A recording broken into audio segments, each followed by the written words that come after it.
Good afternoon again, everybody. Well, afternoon where I am. I say this every week. I know we have international people, and some of you guys are everywhere, morning, night, evening, afternoon. But if you're here in the US, it's probably sometime in the afternoon, depending on where you're located. If not, good whatever time of day it is to everybody. Oh, there's one more in the waiting room. Let's just give it 1 or 2 more minutes just so I don't start and then repeat everything for the people that hop in 2 minutes. We'll give it till 3:02 my time, and then we'll dive right into things in 1 more minute here, guys.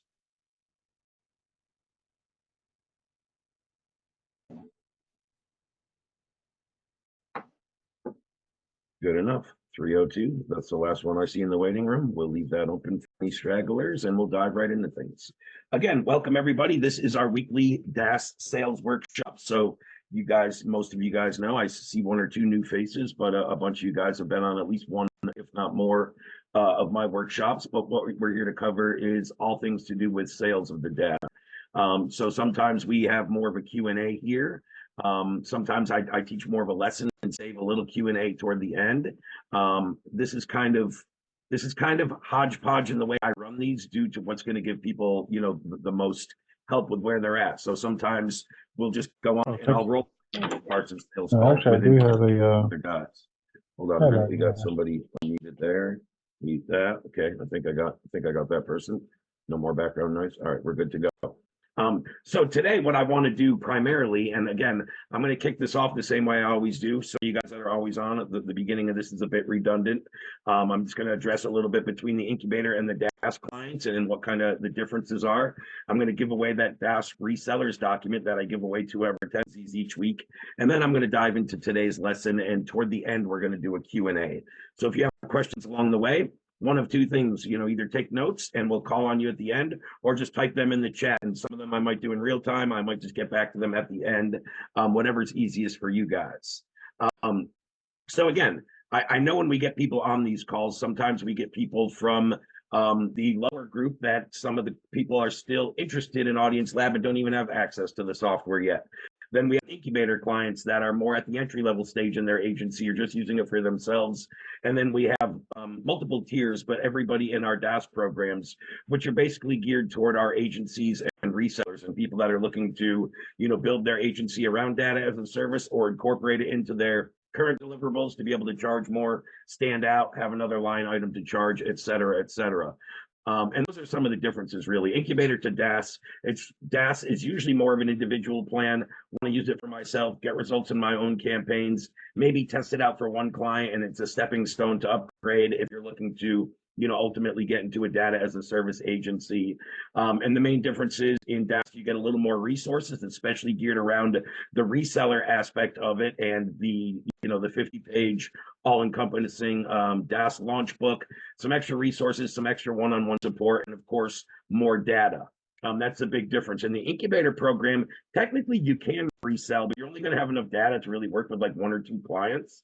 I had somebody, I don't see him here on today's call, but I had somebody that enrolled into incubator within the last 30 days, upgraded to DaaS last week. And when we did his one-on-one call, once he upgraded, you get some extra calls. When we did his one-on-one call this week, he had told me, he's like, Ray, I 3x'd what I spent on this in the first month on incubator by selling some simple enrichments and was able to upgrade to DaaS out of profit, not out of pocket.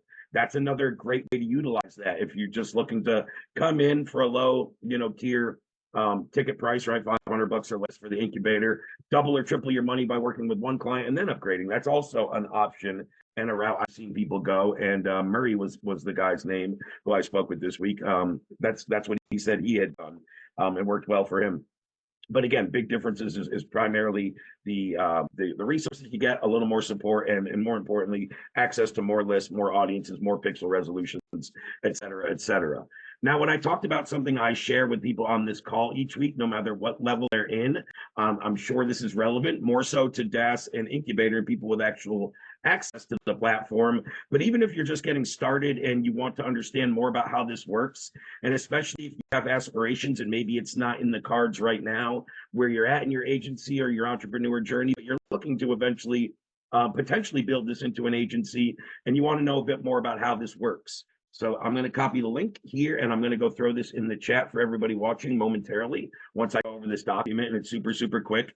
Guys, this is nothing aesthetically pleasing or nothing I put a lot of emphasis on making it look pretty. These are just the 7 best resources to build out a full sales process as a data as a service agency, as simple as I can give it to you. So on my screen, number 1 is a Google Doc overviewing the exact sales process that I've used to build out our Audience Lab sales team, which you guys know we're doing over 6 figures in new revenue each month, over 8 figures annually in revenue. And I've built out dozens and dozens of sales teams, but this is more specific to a data agency. Number 2 is just a tutorial document, a tutorial video going over the document in number 1 and just breaking it down, the expectations, the timeline, what steps you should take, start here, start there. Number 3 on my screen shows some current ads and messaging and creative and copy that we've used to have success in different formats: ad campaigns, short form LinkedIn, long form email, newsletter, whatever. There's a few different examples in there. Number 4 and 5 are the 2 scripts or frameworks that we use on our 2-call process. Generally speaking, most of you guys that signed up with Audience Lab, and our data shows about 60% of our clients, we normally know internally, guys, we have about a 2 sales call process and about a 5 to 7 business day sales cycle. So again, are there going to be people that 1 call close or less than a 5-day sales cycle? Hell yeah. Are there going to be people that take longer than 7 days? But about 60% of our deals come in a 2-call, 5 to 7 day business sales cycle. And we kind of show you the whole process and how that's laid out. The scripts we use, the pitch deck, number 6 is a copy of the pitch deck, which you guys can just go make a copy and swap out the first slide for your own company logo. Nothing ties back to Audience and Lab in there, and something you can use on your pitches. Number 7 gets a little more specific into pixel pricing tools, selling in-market audiences, our pixel resolution calculator, and how we can kind of show people what we should expect to see in terms of an ROI if they're to utilize the pixel. Give me 1 second. Sorry, just got a few more people to admit here. Cool. So I'm glad I'm admitting all those before I drop the link, because usually when I share this, if you guys come in after, you can't see anything that was dropped in the Zoom chat prior to that. But anyway, again, some of you guys very redundant early on. Some of you guys, if you're on your first call or your first data, sales workshop specifically, maybe you've been on office hours or media buying or some of the other ones. This is a resource that will help you kind of game plan how to build out that sales process if you haven't already seen that. So I'm going to drop that in the chat right now. And then what the primary agenda for today is, and again, I talked about this a little, I know I just admitted a few more people in here recently, but what the primary objective here today is to finalize the lesson I did a week ago. So some of you guys, if you want to see the first half of that, no matter what Skool community you're in, I have dropped the replay from last week's, be what, 6-7 days ago now that it's in there. So you'd have to scroll back through. If you were on that workshop, I cut it off about halfway through that document due to time and how extensive it was. So I want to pick up specifically, I had 2 or 3 people after I posted last week's replay in the comments asking me for copies of the documents. And as I explained to them kindly, hey, I didn't even finish the lesson yet. Let's finish the lesson, then I'm happy to share the doc. But it's weird for me to share something I haven't fully taught or explained yet, because then people are going to start implementing stuff that I hadn't even taught. So it's not that I'm holding it back. I just like to finish teaching something before I share it. And that should happen today. I expect to finish this and happy to share it with everybody. When I drop the replay, it'll be right in there with it. So I'm going to dive right into that. We're going to save the Q&A portion for the end. So guys, as I'm covering stuff, or if you came to the call with any specific questions about sales, pricing, anything I'm going to cover, jot it down and take a note, and I'll save some time to call on you at the end, or drop it in the chat as I'm going, and I'll either swing back to it or answer it in real time if it's relevant and what I'm talking about. So now I'm going to dive in and screen share where we left off a week ago and dive back into that lesson. And I'll just recap real quick for whether you attended that one or not. Just to give a quick recap, and I'm going to scroll up. At the top, as you can see, the title of this is Cutting Edge SOPs. For some of you guys that don't know much about me, my biggest role within Audience Lab is our sales team. So I manage our sales team. I help build our sales team. I closed hundreds of thousands of dollars worth of deals as we were getting off the ground, and me as a co-owner, was still active in each role of the business as we grow until I built a team, delegated, et cetera, et cetera. I run another company called the Sales Lab, where I've trained and placed hundreds of vetted, high ticket remote sales reps, appointment setters, worked with a lot of companies, helping them build out their sales process, team, whether that's talent, SOPs, tracking and metrics, accountability, more education and rep development, all the different aspects.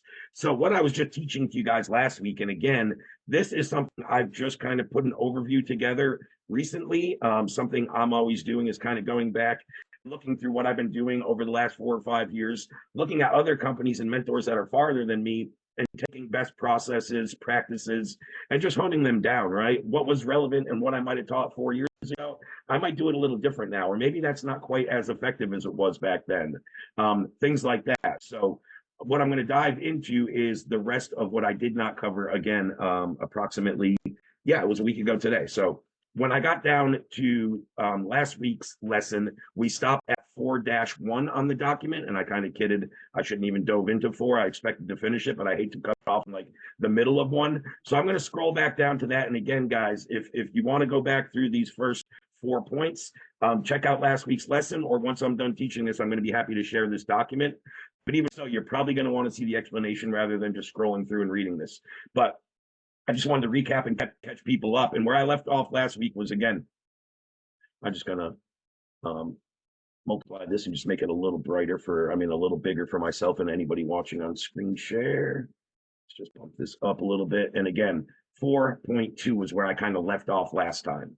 So that's where I'm going to pick it up. And again, these are cutting edge SOPs and how this is applicable. And anybody watching, your takeaways, some of this stuff might be applicable to building sales teams. Maybe you're not there yet. Maybe you don't even plan to build a sales team. Maybe you just want a small operation and you're going to have one rep, or you're your own closer. But a lot of this is relevant to if you just have one closer, if you're closing deals yourself, best practices, strategies, things you can implement. So at minimum, there's got to be 1 or 2 things that you can look at this and take away and say, hey, I need to implement this into my sales process, or this strategy into what I'm doing, or hey, I can pick up on this. So keep that in mind. If some of the stuff isn't applicable, that's fine. Don't take notes or think you need to implement things that aren't applicable. When you're working with any coach, program, mentor, going through courses, there's always a certain percentage of it that's applicable. And more importantly, what's applicable now with where you're at. And that's what you really want to take away. And make sure we're kind of prioritizing those things.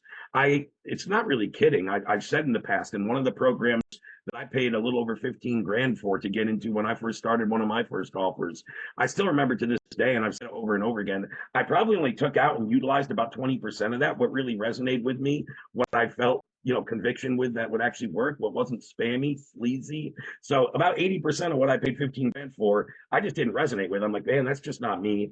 I don't love that style. I don't like it when people reach out to me in this format. So why am I going to do it just because this guy's saying? So again, in everything we're doing, take away what's applicable to you, where you're at, or this next step you're focusing on, right? So what we want to talk about here, where I left off last week, was qualify with BANT and what I call solve zombies early. And what does that really mean? So BANT, if you guys haven't heard the acronym, we all know in sales and marketing, there's endless amounts of acronyms. So even if you've heard it, who the hell knows if you haven't memorized? But what it really means is, are we clear on their budget, the authority, the need, and the timing? Generally speaking, when I go back and look through all the offers I've been a part of, this is what we do in the pre-call, or some of this isn't done maybe until the sales call, but some of this can certainly be done before the call, especially if we have a 2-call process before the final call. But all paying clients, can't say all, there's always an outlier, 99+% of paying clients, this stuff was all kind of in place, and we had the expectations when they got into the sales process of the budget, the authority, the actual need for the solution we're offering, or them, having a problem that we solve, and the timing. We all know timing is certainly a component when we're selling any products or services. I don't even really care on the price point. Higher ticket, timing probably becomes more and more essential, right?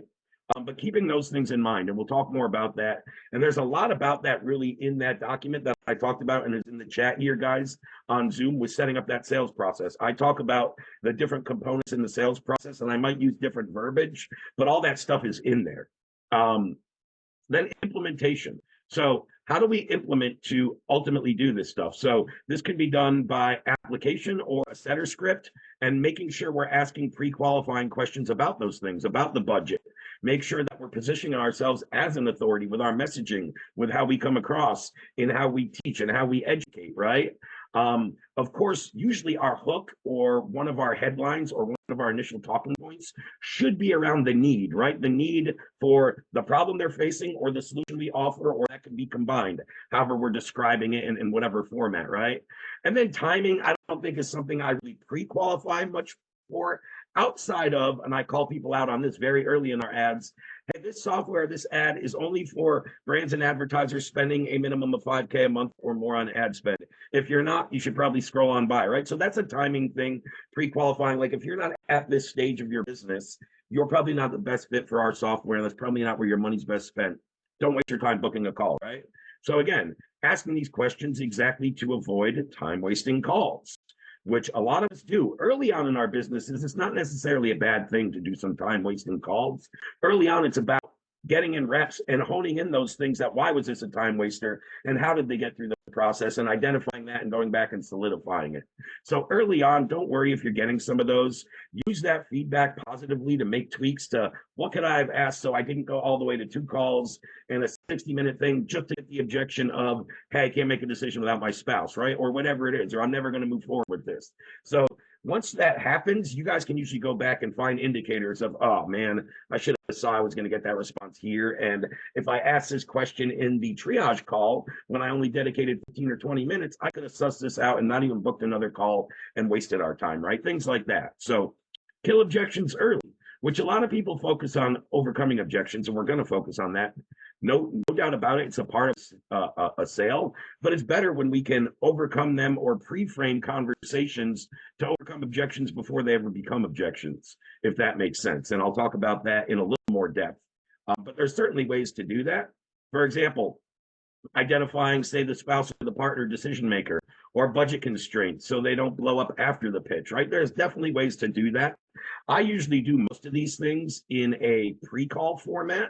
But sometimes I'm doing those right on the call, and I will position that right at the beginning. So, Gabrielle, I know you just came in, and I'd ask people to save their questions for the end. But if you have something relevant to what I'm saying right now, go ahead, shoot, and I'll just pause for a minute and dive right back into it because I'm at the end of that one anyway. Go ahead, Gabrielle. You can unmute and ask. I don't know if it's relevant, but I have a call in like 10 minutes, and I was looking for the training for custom audiences, and I see that it's locked, I'm locked out of that, even though I have the DaaS membership. And I needed to create a custom audience for them. Training for custom audiences within Skool, you're locked out of it? Yeah. All right. Shoot, I'm on this call right now, so I'm not going to be able to end this call and go in and give you access. But if you give me 2 minutes, I'll just pause for 1 second. I'll go message one of my team members to see if they can do that for you. I'm sorry, Raymond. No, that's all right. No, I hear where you're coming. I'm glad I called on you guys. Let me just mute for 1 second. Let me just send a voice note to my team and see if I can get somebody to do that. I just can't opt out of the call I'm in to stop and go get you access right there. I totally get it. I appreciate you helping me out. Thank you, Raymond. Gotcha. Give me 1 second. Sorry, team.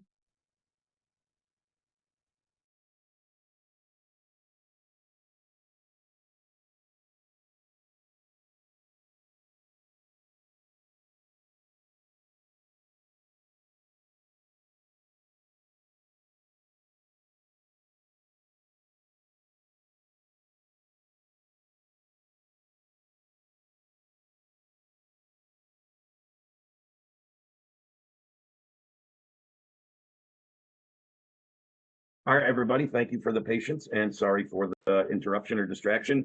Gabriella, hopefully I just put a message to my whole support team. So as soon as they hear that, one of them should be reaching out to you, probably a DM, maybe an email. So just keep your eye open and hopefully it comes within the 10 minutes. I'm sorry about that. Thank you, Ray. I appreciate it. You're the best. Great.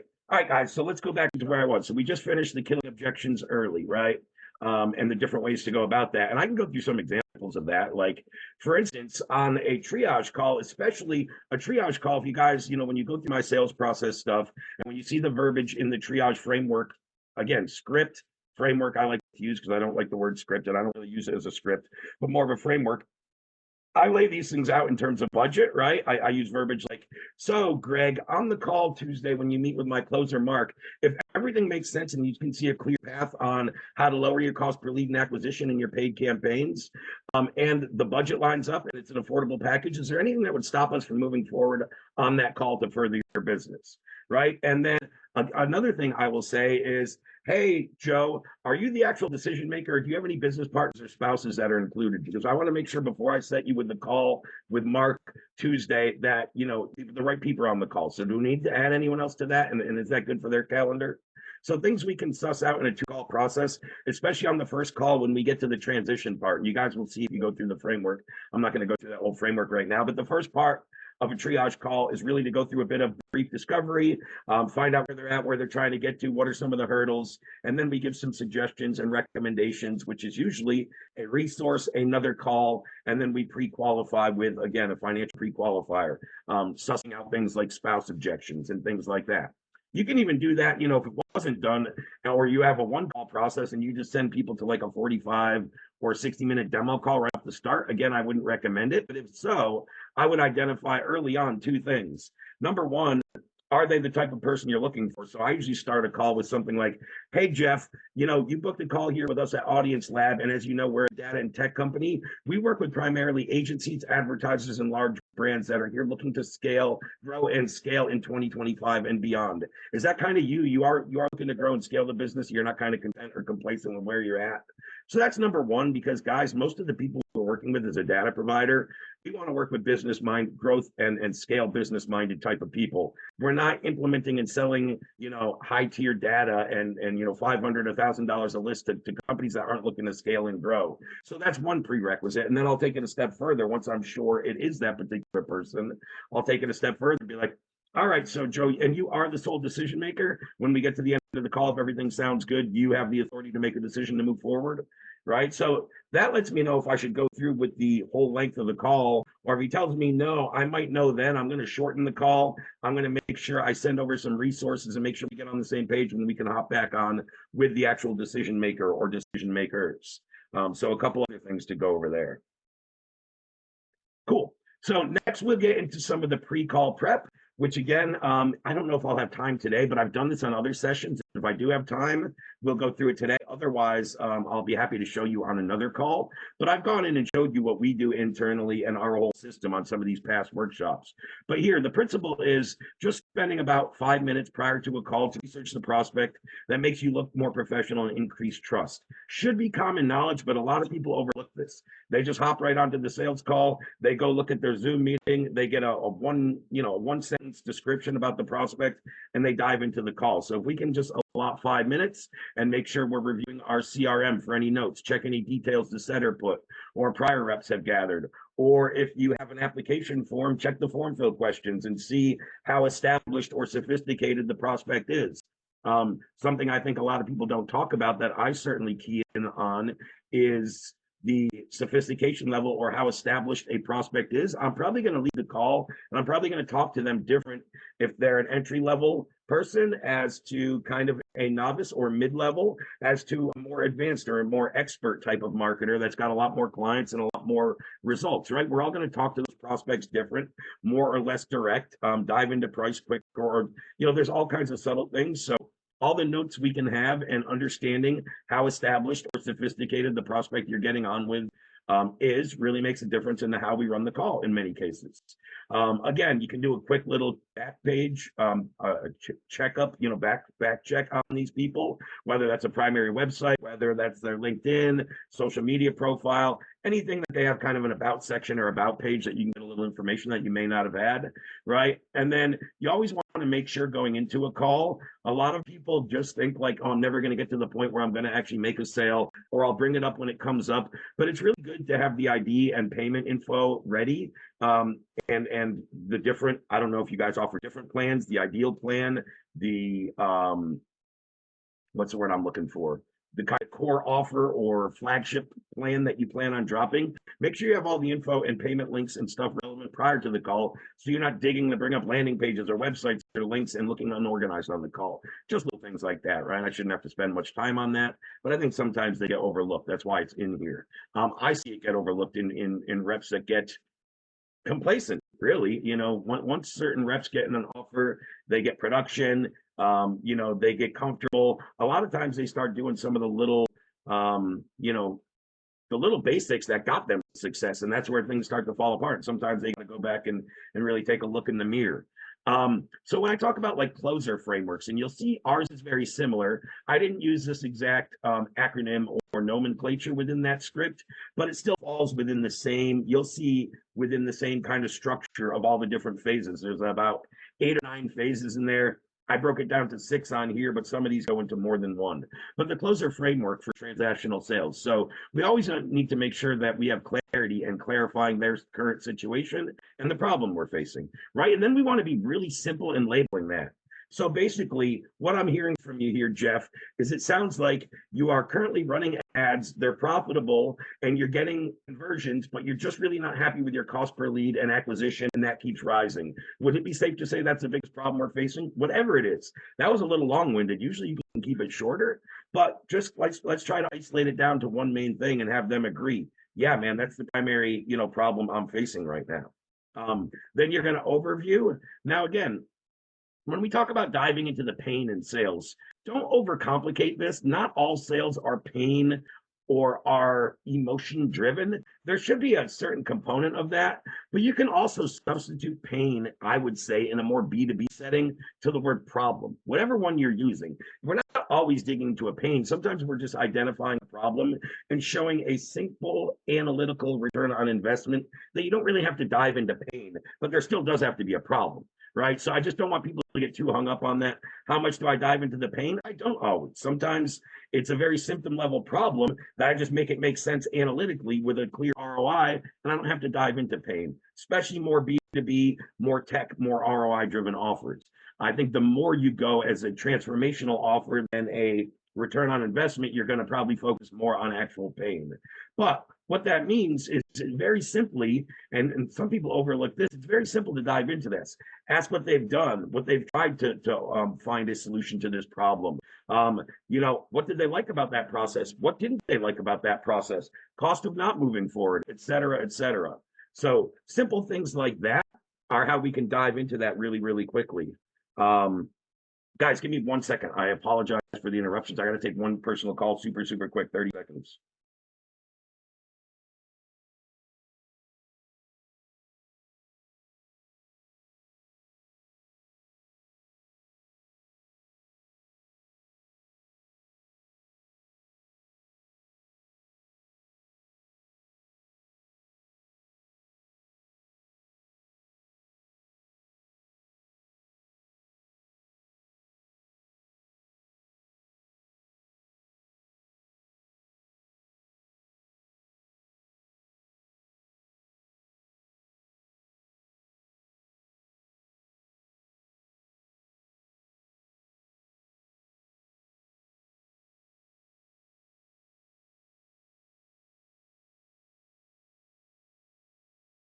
Again, my apologies, guys. I had a friend that just hit me up with some car issues, and he's in my town. I'm just gonna give me 2 seconds. I told him I'm gonna Venmo him something because I can't leave my house to go help him right now.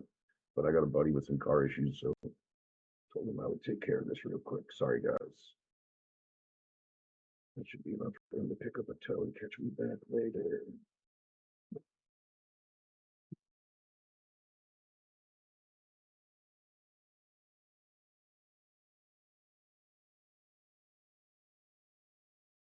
Okay, we are done with distractions. My apologies. I'm just shutting my phone off, so can't do anything else. He's lucky I answered for him. All right, cool. Let's get back into it here.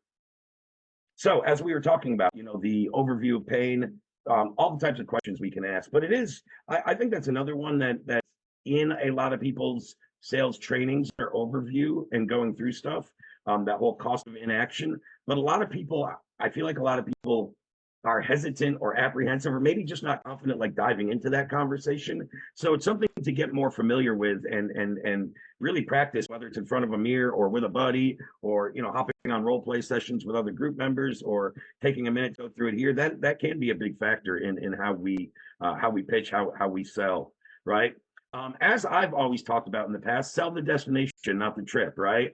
AKA the big promise, the transformation, the result, what they should see. I think a lot of people, and when I say sell the destination, not the trip, that means if you go on a vacation, nobody cares how you got there, right? What's cool is you being on the tropical island, sipping the cocktails with the, with the good-looking significant other next to you. Nobody cares if you flew, if you drove, you took a boat. Like, nobody cares. They care about the destination. Same with whatever they're getting on this call to overcome the problem.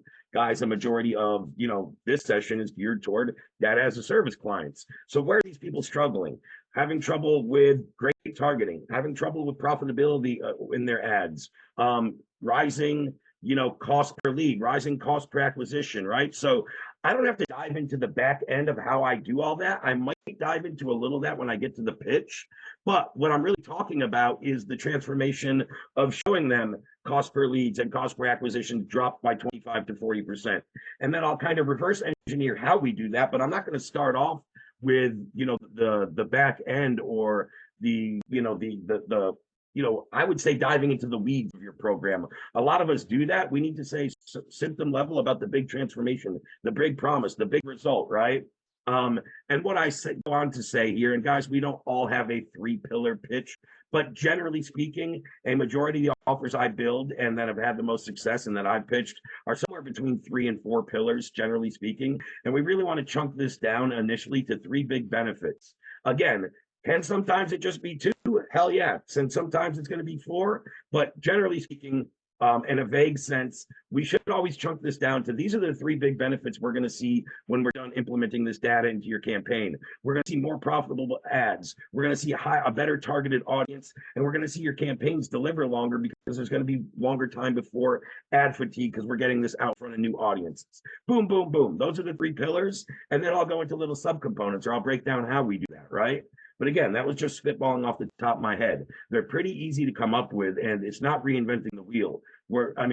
Our data kind of solves very similar problems. Doesn't really matter what niche or industry you're in. If you're reselling it, it usually falls into some of those categories. If not, your categories are probably pretty prevalent as well, right? Then we get into the E of this: explain away concerns, objection handling. And we'll dive into that in a little more depth down below. You'll see some frameworks and some examples of that. But one thing is keeping a positive rapport. And really where I had the most success with that, guys, one thing, my selling style is different than a lot of successful high ticket closers, is they're more finessed, polished, I would say hard closers, and they really come in the objection handling and the persuasion and kind of the hard close, where I'm much more of a relational sales guy. And where I've had the most luck with that is kind of mimicking the person on the other end of the call. Are they more professional? Are they more laid back? Both with their verbiage, their body language, how they enunciate, all those things, right? So if you want to, the best tip I can give people to keep positive rapport is try to mimic your prospect and try to just keep that, not the focal point of your sales calls, but like kind of cognizant in the back of your mind. Is this guy more passive, or is he more professional, more laid back and more joking, or should I just be all straight business, right? And just understanding those things. And when you can identify that really quick on a sales call, you'll be able to keep positive rapport and relate a lot better to your prospects, which keeps this aspect of the call a lot more in your favor. When you have the ability to reinforce their decision, transition them to the next steps, right? So collect payment and do what we would call a warm handshake onboarding, which I'll get into more, but it's basically not just saying, hey, congratulations, I took your money, now go do this. It's actually walking them through or setting up their next steps with them. So they're already keyed and happy and ready to go into the support team, the onboarding. I don't know, everybody's process is different. Maybe you're still a solo agency where you do the onboarding as well. Maybe you have a VA or a support rep, but we want to walk them through that process. And I'll talk about that a little bit more. Now this is more in call execution, right? Tone, pacing, script adherence. So as a general principle, again, there's always outliers to all these things I'm going to say. That's why these numbers are really relevant, and that's where I've seen it in the data, more specifically than anything, is about 70 to 80% script adherence for the first part ensures consistency. And what does that mean? What it really means, guys, is focus on hitting all of the different components within your framework. So did I do the right intro and rapport and ice breaking? Did I do good in discovery? Just focusing on, are we hitting these? Why I say 70 to 80% script adherence is because I don't want you to ever do 2 calls exactly the same and saying the exact same words. They have to be organic, free-flowing conversation that you're willing to, maybe earlier in a conversation here, I had this conversation, and then for this prospect, it didn't come up till, minute 20 in the conversation, where here it came up in minute 8. Getting those parts or those questions of your framework organically. Don't just do it because you feel like you're forced to say it, or do it in some chronological order, because you're going to come out very scripted and robotic. But it's just about being able to, within the framework, number one, make sure I'm hitting all the aspects of it. Number two, make sure I'm doing them in the correct sequential order, and then just refine that, and you'll understand more of how to have the organic flow and how to ask the right question based off the prior answer or statement that the prospect gave. Active listening is a big part of this, right? So for correct implementation, follow the words, add tone guides. So in your script, this just means for your guys personally, whether it's you or a closer on your team, a couple of tips that they can do within their script or their framework is use bold, italics, caps, underline, certain things that, where should they maybe make a pause? Where should they maybe emphasize things, right? Where should they maybe do things in more of a joking manner? Maybe a slower paced tone or cadence. So little tricks and ticks, and those are what I would say are more advanced sales tactics. So if that's not applicable to you right now, don't put too much focus on that. Now, using pauses for reinforcement. So strategic pauses in your approach and really in your conversation are really, really relevant. And they're usually when you're delivering those aha moments. Something like, once you've shown them, like, the way we target as opposed to the way Facebook's native targeting works is night and day. And then when I drop this on them, so Joe, based on what I said, which way is the best way for you to target your ads going forward? Using some of those in-market intent-driven custom audiences we talked about, or using Facebook's native targeting parameters and wasting some of your money into the kind of testing phase, right? So and then I just sit back and shut up and wait for him to tell me, well, Ray, your way is better, right? There's a few different examples I can give of that, but there's times where you say something that's powerful enough to just sit, pause, let it marinate, and wait for a response, or at least wait for them to confirm that it sunk in before you continue on. I listen to so many sales calls and audits of reps that drop this powerful thing, and then they just don't stop and either get a reaction, get confirmation, or they just go to the next part of the script. I'm like, man, you had a really great point here, and the person was hanging on the edge of their seat, and then you just kind of glazed over it and went to the next thing.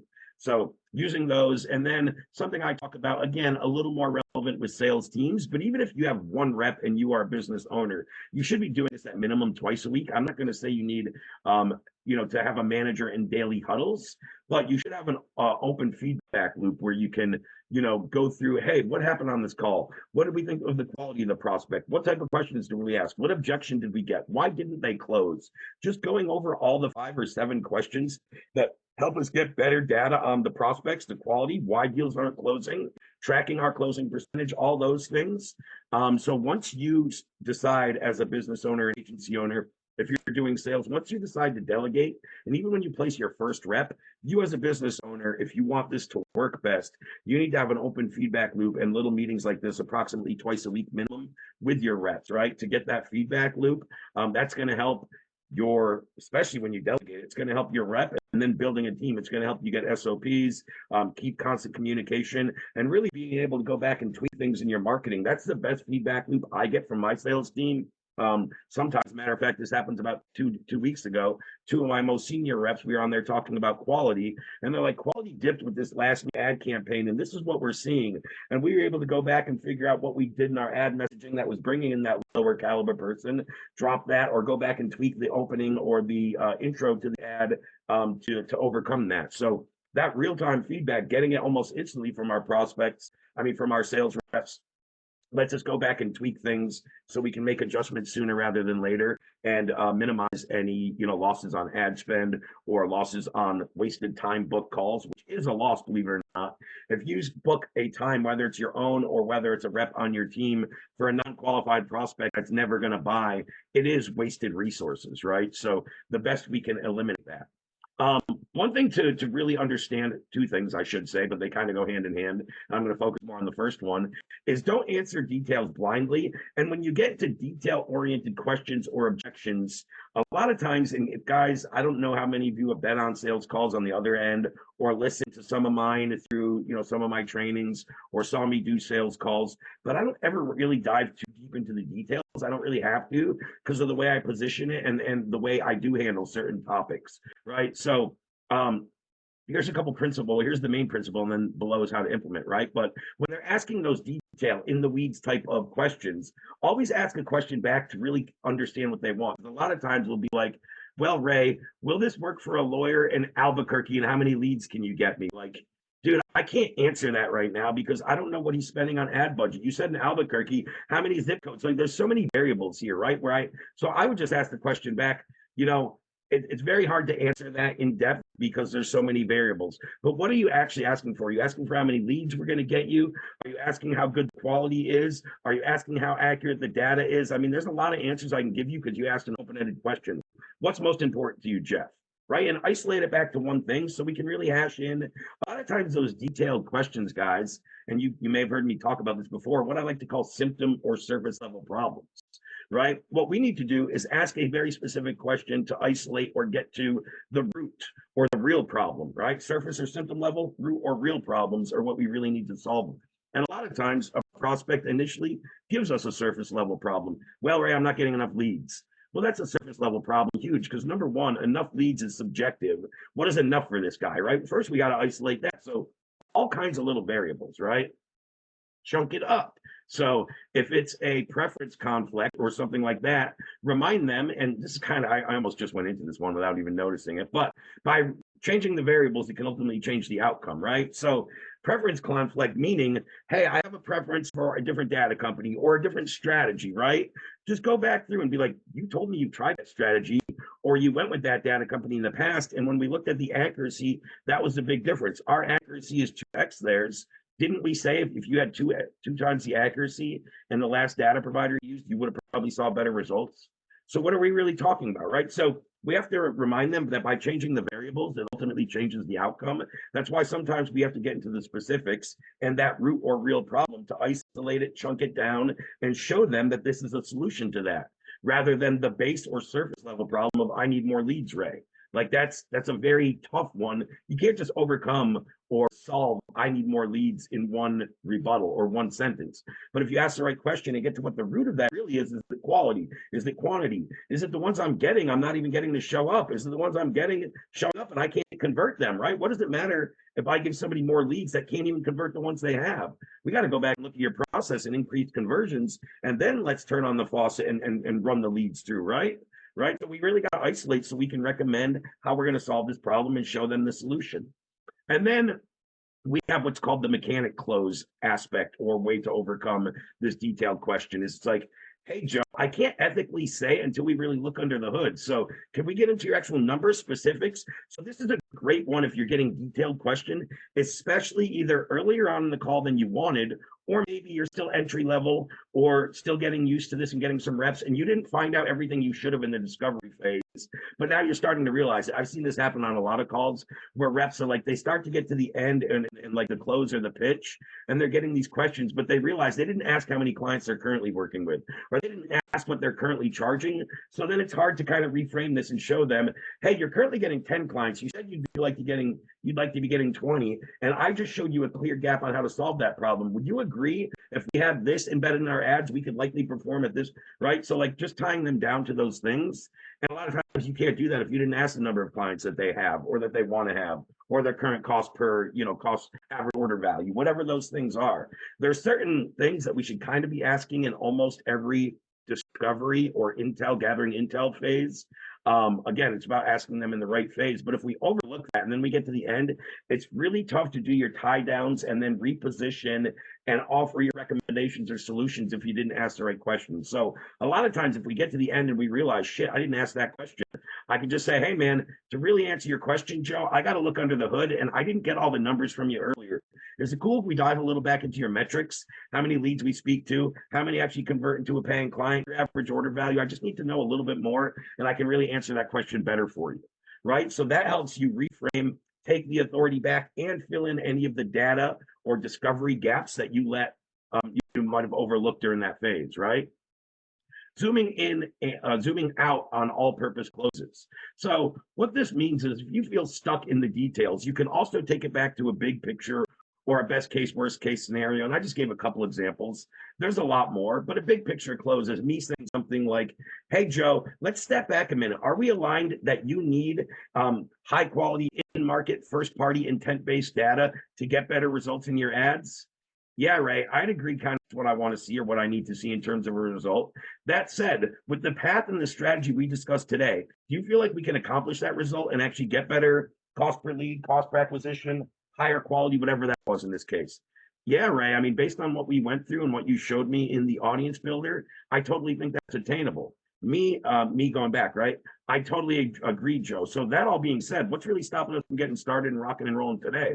I mean, you just said this goal is attainable. The path I showed you is the best way to get there, and this is a priority for you. What's stopping us from getting rocked? So I can go out of the weeds and take it back into a high level conversation of, you want this result. We both agree that you need that result. You said you can see a clear path to getting it, but you're asking questions about where the data is sourced from our 8th data feed. Like, is that really relevant right now? What do we really want to know, right? Or we can use best worst case scenarios, right? So worst case scenario, you tried something new, you invested $497 into our entry level program, and you don't see results. We part as friends. You don't lose any dinner put on the table for your kids. Best case scenario, you have the data solution you were looking for. You solved the problem, and you're hitting higher ad profitability than you've ever seen, right? What's better, again, or you could say both are better than doing nothing, right? Or which, is that a chance you're willing to take, however you want to phrase that, whatever's natural. Don't use words just in here because I said them. If that doesn't natural, switch it up. You guys know what I'm saying. Sometimes, and you guys have seen this is more off my ROI potential. I like to use worst case scenarios always, right? So you guys will see this if you've watched my Trojan horse video, if you're in DaaS, where I talk about, pricing the pixel. Well, worst case scenario, Greg, we see about a 30% resolved identity. Best case scenario, we see about 60%.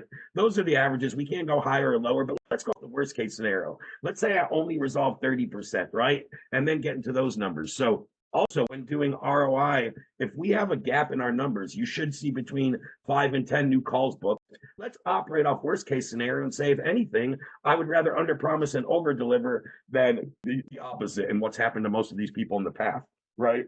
We all talk to prospects that have been over promised and under delivered. It's probably, generally speaking, the biggest black cloud on our whole digital marketing, coaching, softwares. It's the biggest cloud on our whole industry, pretty much.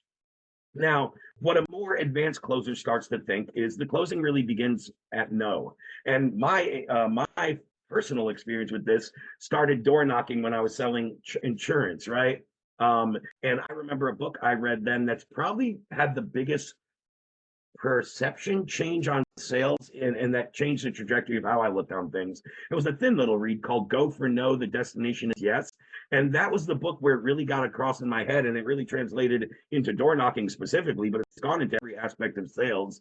We need to know kind of how many no's do we need before a yes, right? Most sales processes are not closing at 50% or higher.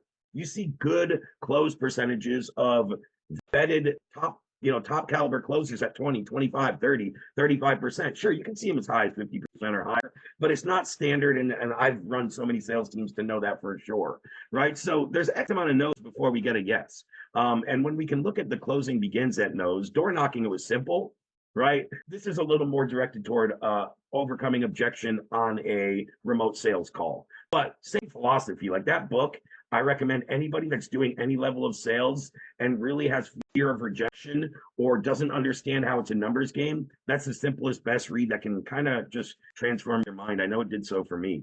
I was discouraged in the door knocking phase of insurance, and that book just changed my perception. And then I got deals and I made money. Then I eventually figured out something, the easier ways and better ways to make money. I wasn't keen on it, but I started to produce as opposed to just bang my head against the wall. Principle here, the real sales starts once they give an objection, meaning expect for it, plan for it, right? It's going to be typical. Don't be alarmed when you get objections, right? So the simple way to implement the best 3 ways, and I use number 3 most relevant, but I'm kind of using a combination of all of these. But number 1, what's their main concern, right? So the universal question after a stall or I need to think about it, right? And it's all about how you position that. So depending on where the conversation went, and if we've done our framework right, if we've done temp checks and tie downs and tied them down to a clear solution, and they've told me they're a 10 out of 10 in the platform or the solution that we're offering and getting results, this is usually just a brush off that I can overcome pretty quickly, right?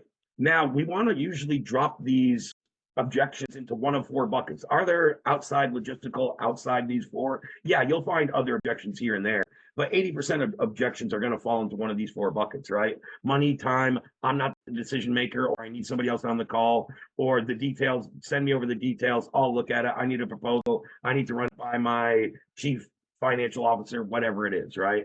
Something along those lines. And what I've always taught, and you see it elaborated more in my actual script, where I really go through full conversations back and forth that Jesse and I had with prospects using this, is I pretty much always follow a AAA framework, where I kind of acknowledge their objection. I either associate or agree with it to a step deeper. I put parentheses here with something or someone positive. It's usually more of a something. It's very rarely a someone. And what I mean by that, I'll clarify, and I'll give an example in a minute. And lastly, and the most important part of this is ask a question 1 layer deeper to really get to what we need. So the typical objection could be, hey, Ray, I tried a data provider in the past, or hey, Ray, I was burned in the past where I paid $5,000 for data and I didn't see any return. Hey, Joe, I totally get where you're coming from. Unfortunately, I agree with you here. There are a lot of data providers that overpromise and underdeliver.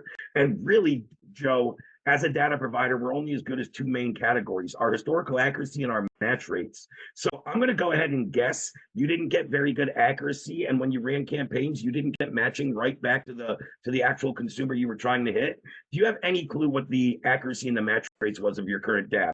Right? So I acknowledge what he said. I agreed with him. Like, hey, I agree. This is happening. There's a lot that's going on in the industry. Now I need to know what was the quality of the data, right? Or what was the data, whatever I need to know next. That was a pretty good example. I could do that for anything, whether you gave me the spouse objection, the money. I can totally acknowledge where you're coming from, agree with what you're saying, and then ask a question deeper to get to the real problem.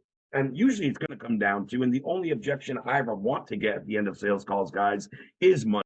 My whole scripted framework is to drive it just down to money. And then between payment programs or tiers, I mean, we should have something flexible enough that can almost make it make sense for anybody. Could start with one list, could start with a trial or performance basis. There's all kinds of ways we can make it work.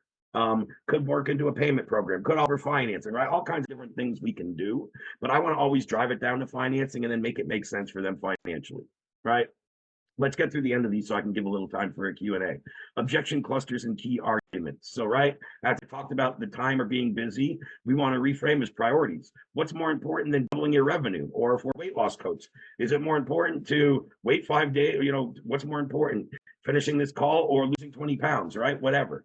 Money, as we can always come back to, however you want to say this or position it that sounds like your verbiage, it always does come back to this, right? If it's truly valuable, you'll find the resources, right? And I've had this happen with so many people that have come into my program. They went and borrowed from a friend. They went and took a loan. They went and got a, Amex Blue card to put $1,000 on. Whatever it was, they're usually become resourceful if they see the value. So it is about value and not cost. Now, did we present to show that is the real question you have to ask yourself. Am I competing with cost or with value? If you're competing with cost, let's go back to how we're pitching and make it more about the value, right? So that's something you have to think about internally. Decision maker, what if you say no? Are you comfortable having no control? Do you normally need permission or just support? So that's an isolation, mostly about the spouse, meaning this is the way I say it. Again, I put it on here just much more cut and dry. But if I get the spousal objection, it's like, okay, Joe, I totally get where you're coming from. And I don't make certain decisions without the woman say so either. But let me ask you, are you asking more just out of, courtesy? Or is it that you guys don't make any financial decisions? If you do it, you'll be sleeping on the couch. Well, Ray, it's more out of courtesy, right? I don't want to come home and say this. I like to talk about it first, just for the trust in our relationship. Okay, great. So is it safe to say that your spouse or significant other believes in your business? Well, yeah, she does. And if she knew you had a clear solution to solving this problem and getting an ROI, do you think she would support you in investing in your business to solve this? Well, now that you mentioned, she probably would. All right, let's do this. We're on agreement, and I don't want you to get in trouble at home. How about we just take a refundable deposit? I get you started in the program. We get you into the onboarding, start getting this implemented in your business. If your wife has any problems, I'll get on the phone and be happy to talk her through, what we're doing and answer any questions, or we'll be happy to refund if it's gonna, cause problems at home. Is that a fair solution, Jeff? Right? So I can overcome that, still get him to move forward, still get some cash collected, and still have the conversation, right? And a lot of people do that with the spouse, and I totally get it. Most people, it is just a courtesy. They might say, I don't spend a damn dime without her knowing too. Hey man, I totally get where you're coming from. If that's how it rolls in your house, when's the best time when we can hop on and all three of us talk about this to see if it makes sense, if it's in the best decision for your business as well as your relationship moving forward, Joe, right? Whatever we need to do, but little things we can do to overcome that. The stall, or I need to think about it. Like, again, which variables are they unsure about, right? And again, if we've done a temp check or a temp check earlier, and again, guys, you've seen my modules on this, if you've been through my script or any of my sales training, but if they come back saying a 10 out of 10 earlier in the call, and then when we get to price, they're like, hey, Ray, I need to think about it, I can put this right back on them now. What do you mean you need to think about it, Joe? You just told me 5 minutes ago you were a 10 out of 10 and you need this implemented in your business yesterday and in your certainty and the efficacy of this product. So why are we not moving forward? Is it strictly about money? Yeah, Ray, well, I said I need to think about it. It really is about capital. I'm not sure if I have the funds. Well, why didn't you just say so? So let me just ask you, if you had the funds sitting right next to you, a big bag of cash right now, and you could just hand it through the Zoom screen, would we be moving forward right now here today? Well, yeah, Ray, I would. Cool. Are you open to having an open and honest conversation about finances? That way we can build it out for you, Joe, whether it's today, tomorrow, next week, next month. We can build the proper expectations and fit it into your finances on when it is best time, and then get into that conversation, right? So really quickly, again, no price cuts. Guys, this is something we're pretty keen on. If you didn't hear about a discount when you either booked the call or prior to the sales pitch, odds are you're not getting one just because you asked about one or just because you brought it up or you said, I'm not moving forward without it. Not in our products, not in a vast majority of our offers. Do we offer discount? Sure, but it's discounted from the ad, the messaging, the email. It was part of a campaign. It's not just dropping a discount to help get people over the hump. We don't do that, right? So don't discount on the fly. Use other approaches, offer different payment terms, feature downsells, less features, less data, whatever that can be, right? Or they could say, hey, that's too much money. I can't move forward. Well, I could charge you more. Would that be better? Right? That's just a simple retort to reframe them, re-anchor them, and it kind of prevents any haggling. And they're like, well, shit, you're right. You could be charging more because it's true. You could, right? And again, if that's not comfortable or doesn't resonate, don't use it. But it's things I brought up and like, yeah, you're right. You could be, right? And if they insist about the discount, we can take a partial payment to get you started today, get you enrolled in the program. And if it's just about the money, you need 5-7 days to come up with it. That's fine. We can work out a plan where we can, take a partial today and then, the rest of the call, et cetera, et cetera. So, oh, sorry. Somebody just came in and screwed up my flow there really quick. That's somebody in my next call. That means we're coming to an end. Man, I wanted to get through all this, but since we are near the end, I'll still dive through the rest of this next week. I want to kick it back to a Q&A. We got most of the way through it. I don't want to keep holding this back. I like to teach everything before I share it, but I will post this document in full with today's replay. And I will go a little into my next session here as well, guys, because I meant to leave a little more time for Q&A, and I just got lost away here. So I'm going to stop screen sharing. First, I'm going to go in the chat and look at any questions. And if anybody had any questions about things I covered, things they want me to elaborate on, anything maybe I didn't cover, either give me the hand raise emoji on Zoom or just go type a 1 in the chat and I will call on you. Aaron, every do be out of order and ABT. Yeah, and that's a great question, Aaron. I don't think it has to be a specific order. And I'm not sure if he's still on. I know a couple people jumped off. That was just the acronym that stuck with me the easiest, to be honest, and it was easiest from my memory. I think I have seen it in different orders, and I don't think the order matters too much here. It's really how it fits in. Like, I don't usually talk about budget first, but that was just the easiest acronym for me to remember. I think the way you said it is probably a little more.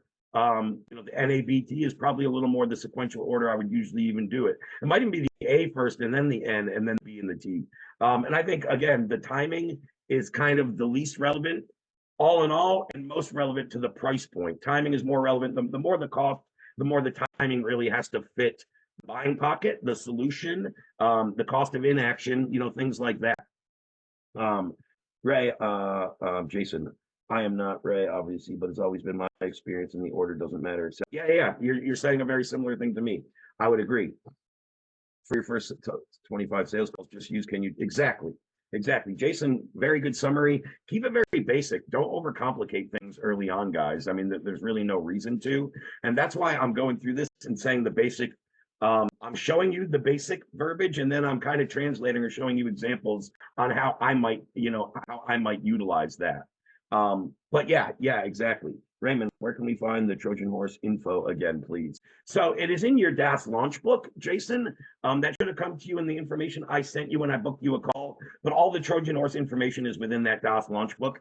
That's where it's most extensive. We have it in a couple different areas, but your DaaS launch book is where I would refer you. Yep, exactly.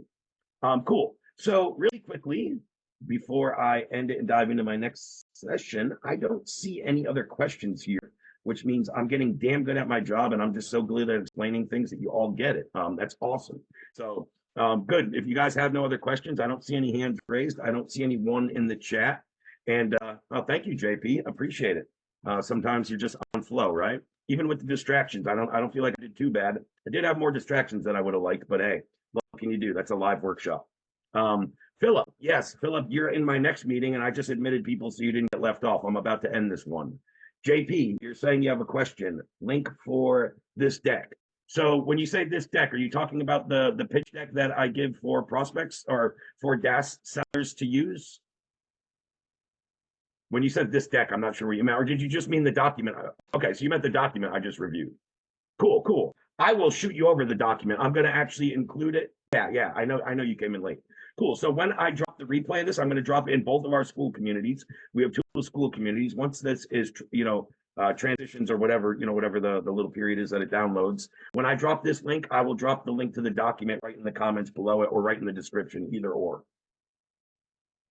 Exactly. You're right, Philip. All right, guys. So I have a couple of people I see on here from my team in my next meeting. Guys, I'm going to log off. I know Philip, Jen, a couple other people. I'm going to log off. Give me 2 minutes. I'm going to hop back on the same link just so the recordings don't overlap, and I can go post this one. And guys, thank you for your attentiveness, your participation, your comments.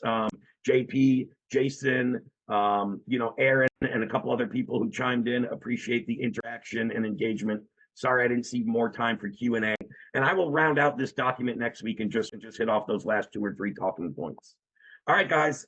My team members, I'll see you back on. Give me 2 or 3 minutes to get a quick breather, and then I'll be right back on.